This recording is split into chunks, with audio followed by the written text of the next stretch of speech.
senantiasa dicatat dari Allah Subhanahu wa Ta'ala sebagai kebaikan untuk kita semuanya. Amin. Allah ya Rabbal alamin. Kita ini sedang catat cari perhatian, tapi catatnya kita perhatian Allah, bukan perhatian yang lain. Kita ini sedang catat cari perhatian, tapi perhatian kita bukan kepada makhluk, bukan kepada makhluk, tapi kepada Allah Subhanahu wa Ta'ala. Jadi hari ini kita sedang sama-sama belajar. Apa yang kita pelajari, belajar dari guru-guru kita, syekh-syekh kita yang menuntut kita untuk bisa belajar, memahami, membaca, dan juga paham terhadap Al-Quran yang kita pelajari dari kitab Tuhfatul Atfal Syekh Sulaiman Al-Jamshid. Kita sedang catat cari perhatian kita kepada Quran,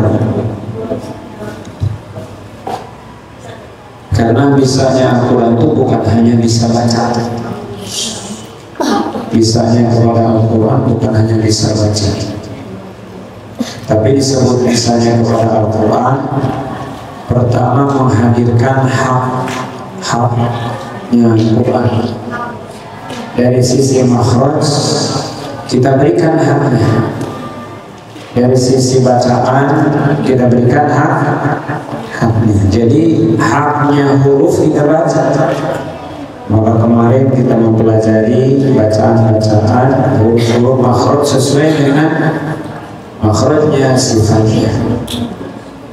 Nah, itu yang dinamakan bisa baca itu di antara salah satu hak kita untuk bisa mempelajari bacaan yang benar. Kemudian bisa kita terhadap Al-Quran bukan hanya bisa baca, dari mulai makhraj, dari mulai sifat huruf kita pelajari. Jadi kita sedang mencari sesuatu yang mendekatkan kita kepada kebenaran. Kalaulah lidah ini masih sulit, fasihnya bisa fasihun, maka kalau doa itu kita selalu berdoa,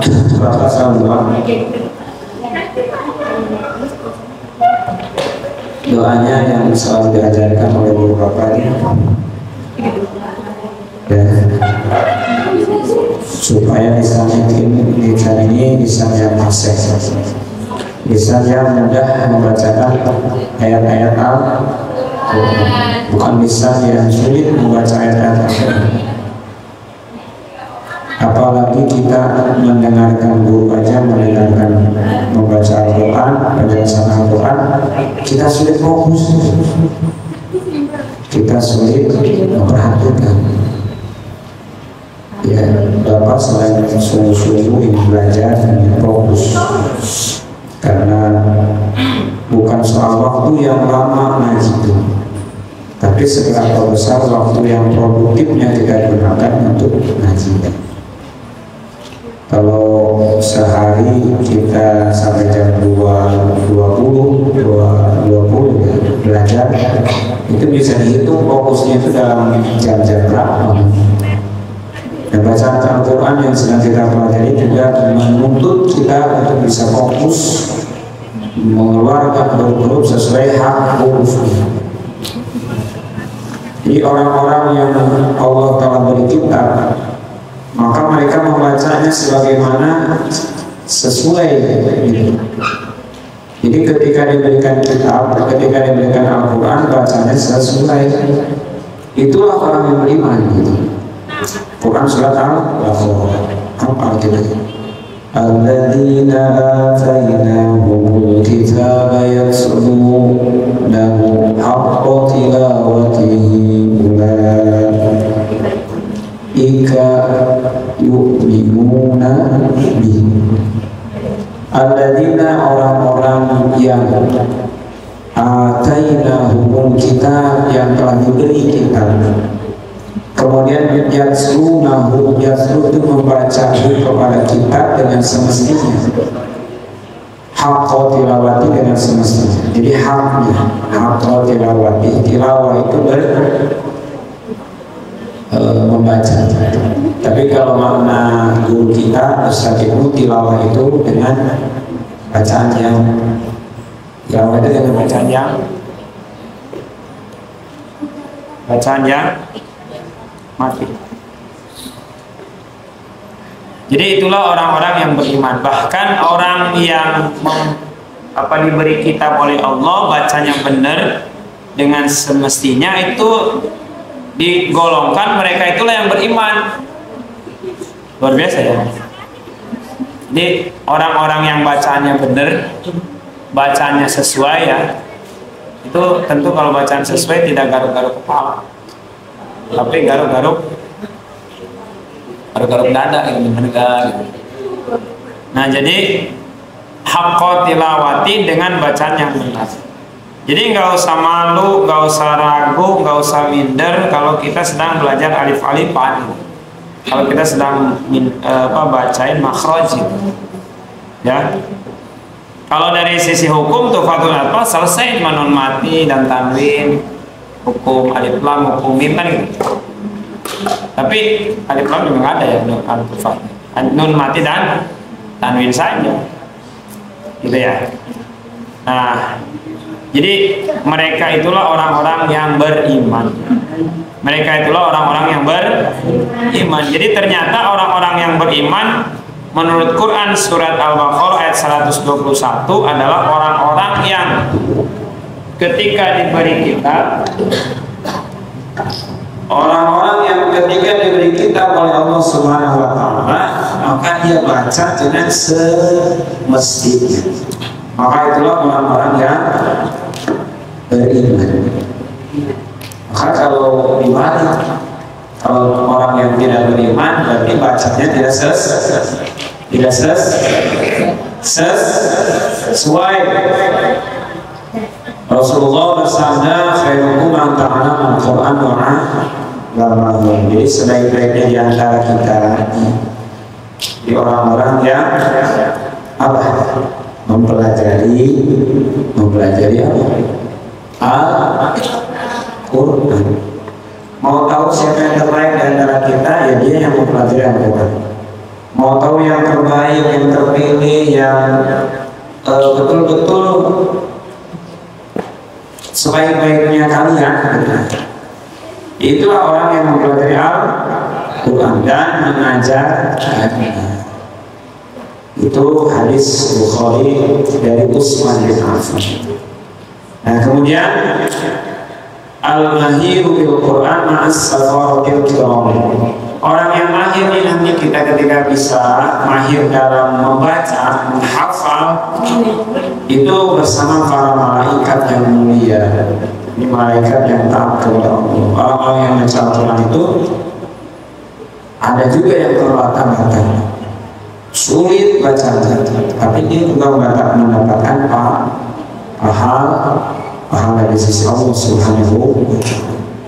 Walaupun kita sulit terbata-batanya mengucapkan Quran ya makhraj sifat huruf, maka sebetulnya kita juga mendapatkan dua pahala. Tapi yang mahir suara enak, makhrajnya bagus, tilawahnya luar biasa, maka dia bersama para malaikat.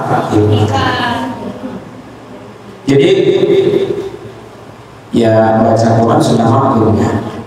Kalau kita tidak terus belajar, maka lisan ini akan kaku. Semakin besar kata Ustaz Ibnu, semakin sulit.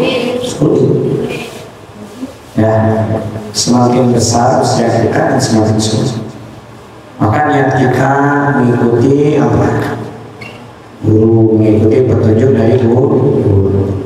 Bisa dipahami. Maka kalau kita hari ini belajar, ini namanya amal ini langsung.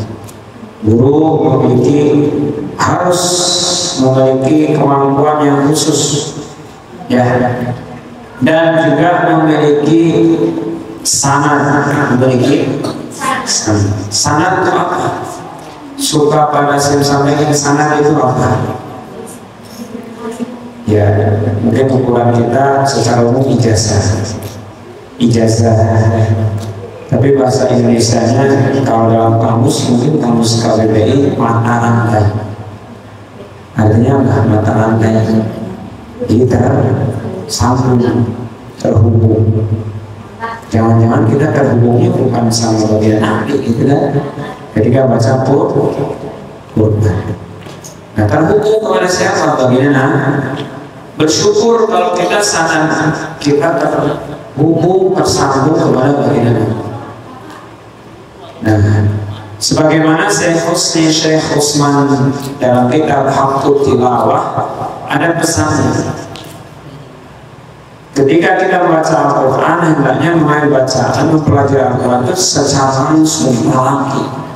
Ustaz kalau perhatian bacaan saya benar. Ustaz tolong bacaan saya benar. Tolong Ustaz cek bacaan saya benar. Alhamdulillah sakat gitu. Ustaz tolong lihatin ya. Bukan lihat mukanya, sedang perhatikan pengucapan. Itu pengucapan ini. Ya, karena Allah memudahkan bibir kita, mulut kita bisa ngomong. Yang nggak pernah mulut ini bayar, nggak pernah. Bayar nggak pernah. Tapi kalau mulut ini menyakiti orang itu bayar. Menghina orang, memfitnah orang, terus merendahkan martabat orang. Ya sekarang dikit-dikit maaf, ya kan? Dilapor, kita bisa marah nama baik, ya itu. Apa kata Syekh Utsman dalam kitab Haqqut Tilawah? Bacaan yang kita pelajari dengan talaki, belajar langsung, perhatikan runutan sanadnya sama guru, maka bacaan dari gurunya itu agar sampai kepastiannya, kebenarannya bacaan tersebut bersumber sesuai dengan bacaan Rasulullah Shallallahu Alaihi Wasallam. Jadi bukan hanya baca, maka ikhtiarnya Bapak, ikhtiarnya para dewan guru, muslimah, Bapak ajak untuk apa? Untuk talaki langsung dengan Syekh. Alhamdulillah, izin Allah kan kita juga sama-sama belajar, sehingga sampailah kita disimak bukan hanya satu surat, bukan hanya satu ayat, tapi satu Quran. 30 juz kita disimak oleh tasmihnya, pada tasmihnya muslimah itu semua sudah 30 juz. Maka kalian lihat supaya betul-betul sanad itu mata rantai itu kuat, ya belajar dengan teorinya, belajar dengan prakteknya. Maka boleh jadi nanti ada bacaan yang kita ingin rutinkan. Kita kan sudah belajar. Sampai sini bisa dipahami, bisa ya. Nah, tentu kita sadar ya, kita banyak kekurangan. Tapi kita juga mau belajar. Kita ingin bisa lagu saja, nyanyi saja. Suara kita kan nggak ingin palas, benar? Apalagi ingin baca Quran. Tentu dengan kesalahan kita, maka kita belajar sebagaimana Imam Asy-Syatibi rahimahullah taala dalam baitnya, wa in kana kharqun fadaliku bi fadlih. Apabila ada kesalahan, apabila ada kekeliruan, Bapak bacanya salah, ingetin. Bapak rapatnya ulang, ingetin. Ya, gitu. Maka teliti kalau ada salah, dirutin. Contoh tadi bacanya paham, bacanya siapa yang terima, teliti. Betul-betul dengan tekun gitu telitinya. Ya.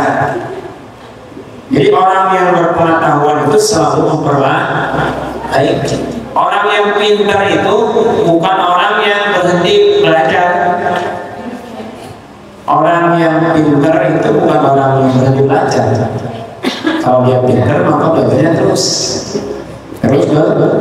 Bukan hanya kepada orang yang sekalipun itu orang atau anak kecil, sekalipun itu di bawah dia, pasti dia mengikuti ingin belajar. Itu orang pintar, bukan orang pintar minum. Bukan. Jadi orang pintar itu terus ya, bisa dipahami Ustaz? Nah, kita mengenal makhraj, kita mengenal huruf itu untuk kuat hak-haknya. Kemarin kita atau Bapak menyampaikan ada huruf-huruf hijaiyah yang harus kita pahami dengan tulisan Indonesia. Kalau imla itu menulis. Nah, nanti tugasnya berarti hari Ahad, hari nulis lagi. Kan kemarin hari Ibrahim sampai Al-Fatihah. Ya, nanti setelah Al-Fatihah kita lanjutkan. Nah, mengenai huruf hijaiyah yang terucap itu jumlahnya 29. Berarti itu berdasarkan susunan 29 nih, dari mulai alif sampai dengan ya. Itu ada yang nyusun, bukan wali ya. Bukan wali yang alif batasajin Allah Tuhan kita semua. Bukan yang nyusun wali ya. Tapi yang nyusun itu syekh, imam itu. Kita bersyukur tuh sudah disusunkan. Siapa yang menyusun alif sampai dengan ya? Bukan pada asing. Ya. Siapa yang menyusun alif sampai dengan ya? Hurufnya tersusun dari alif, ba, ta, fa, di, ha, kha, da, da, ra, za, sin, sa, ta, ta, za, ain, lam, fa, qa, kaf, lam, mim, nun, waw, alif, alif, hamzah, ya. Itu yang nyusun bukan Palestina, bukan, tapi Imam Syekh. Siapa? Imam Nasr bin Hasim Al-Laili. Itu yang nyusun huruf hijaiyah Imam Nasr bin Hasim. Jadi berarti wafatnya itu 90 Hijriah. Jadi sudah ada tulisan huruf hijaiyah ini. Bapak kemarin nyari tapi ketemu alif sampai dengan ya, ini yang namanya Imam Nasr Al-Hasim, bukan Nasr Al-Hasim. Wafatnya 90 Hijriah. Disusun alif sampai dengan ya. Kita hanya menyebutkan saja. Itu paham ya? Paham? Alhamdulillah. Nah, Imam Ahmad Al-Tabi rahimahullah ta'ala menyebutkan dari jumlah huruf hijaiyah itu ada 29. Gak usah ragu, jumlahnya berapa? 29. Jangan ragu dan bimbang, huruf hijaiyah 29.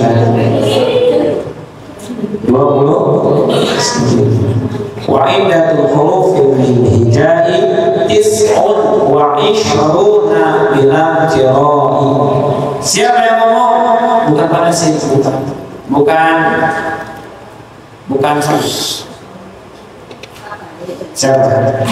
Tapi siapa? Imam Ahmad At-Tibi rahimahullahu ta'ala. Ini pentingnya kalau kita belajar salah. Ini pentingnya kalau kita bicara rantai-rantai. Yang diucapkan punya dalil, yang diucapkan punya dasar, yang diucapkan tersambung kepada baginda Nabi. Tidak asal bunyi atau asmuni, tidak asal bunyi. Jadi kita punya kekuatan kita adalah sadar. Boleh jadi pada sih bukan keturunan siapa-siapa ya, keturunan tukang tani, buruh tani, petani, anak tani, ya. Iya, bukan keturunan saudagar atau bukan keturunan bangsawan. Tapi ya ada sih keturunan bangsawan, bangsa karyawan. Negara kerja gitu. Nah jadi huruf 29 kata Imam Ahmad At-Tibi rahimahullah ta'ala itu 29, gak usah ragu kata beliau. Huruf pertama adalah hamzah, disebutnya alif. Itu sebetulnya hanya kiasan saja. Majazi huruf hamzah itu ketika di awal kata selalu ditulis dengan alif. Hamzah sama alif itu majaz kiasan, majaz atau kiasan. Ya, Imam Ahmad At-Tibi rahimahullah ta'ala berkata lagi, huruf yang pertama adalah hamzah akan terlihat disebut alif sekadar majaz kiasan, karena hamzah jika di permulaan pasti tergambar tertulis dengan alif. Huruf yang pertama alif. Inilah huruf alif yang sebenarnya. Jadi sebenarnya huruf alif itu sebenarnya lam alif. Nah, cuma disebutnya hamzah karena ia adalah huruf yang mati, selalu bertanda sukun, hanya dapat terbaca jika didahului dengan huruf yang berharokat fathah, bunyinya lam. Nah, sehingga harokat ini dalam bahasa Arab itu ada 3 macam. Harokat asliyah, harokat asliyah. Jadi asli, apa yang asli? Pertama fathah. Fathah itu bunyinya dibacanya tipis. Kemudian kalau dikasih tebal bunyinya o. Fathah itu kalau dikasih tebal bunyinya o. Ada huruf domah bunyinya u, kasroh bunyinya i. Nah, ketika harokat ini diucapkan sempurna sehingga bunyinya itu asli, tidak berubah ketika diucap. Fathah bunyinya a, buka mulutnya sewajarnya saja, jangan mulutnya enggak, sewajarnya saja. Mentang-mentang suruh makhluknya yang benar, enggak, tapi sewajarnya saja. Kalau doma monyong kedua bibirnya, monyong itu juga sewajarnya saya, jangan monyong tapi sewajarnya. Kemudian kasroh bunyinya i, rahang bawahnya turun menurunkan rahang bawah i. Nah, adapun yang sukun itu keluar makhrajnya terpengaruh oleh harokatnya. Lagi-lagi yang bicara itu Imam Ahmad At-Tibi. Apa? Setiap harokat doma maka tidak akan sempurna kecuali memonyongkan dua bibir. Kemudian sedangkan harokat kasroh menurunkan rahang bawah i. Ya, adapun yang berharokat patah membuka mulutnya a.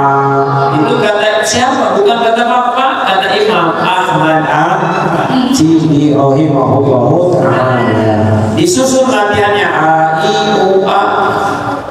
A, i, u, a. Paham sampai sini? Paham sampai sini? Kemudian makhraj kemarin sudah dijelaskan. Makhraj itu asalnya dari makhraj, yang artinya tempat keluar huruf. Ya.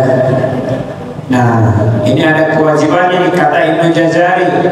Itu wajibun alaihim muhakamu qawla syururi awwala ya'lamu makharijul hurufi wa sifati yafidu bi absahil lughati.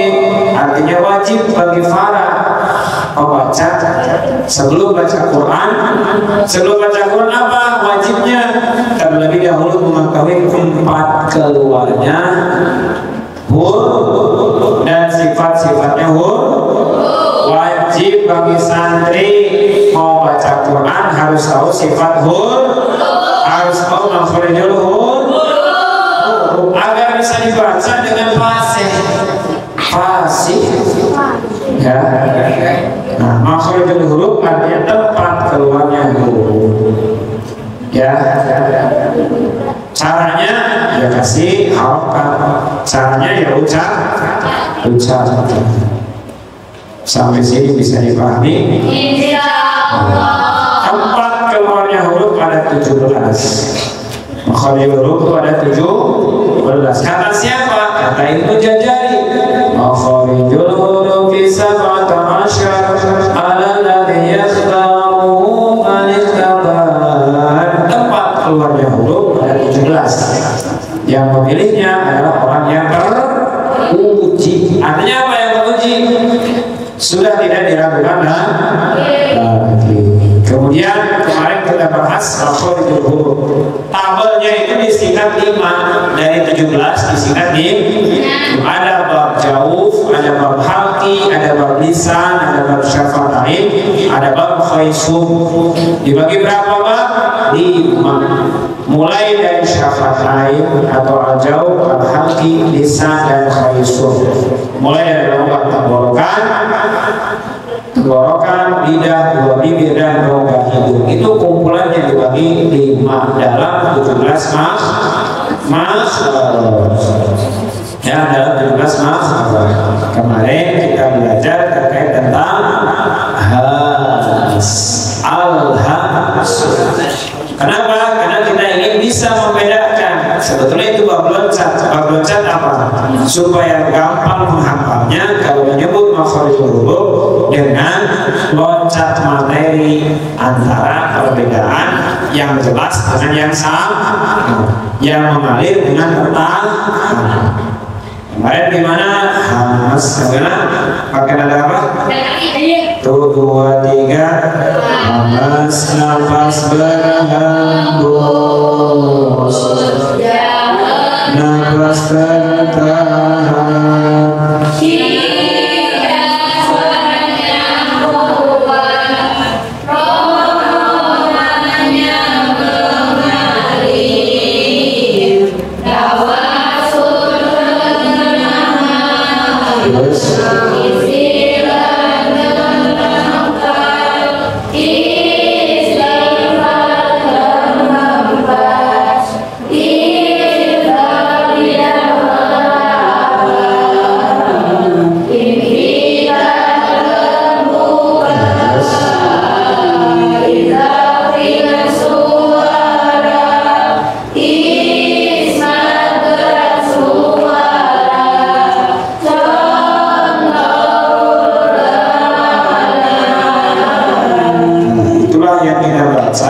Bagian dari kesimpulan yang ditulis Ustaz Rani Al-Ghazali dalam kitab penjelasan Sifatul Af'al di halaman terakhir 12. Bapak coba menyimpulkan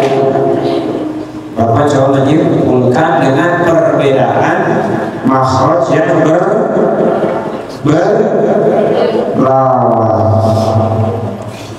Bisa halaman 11 ya.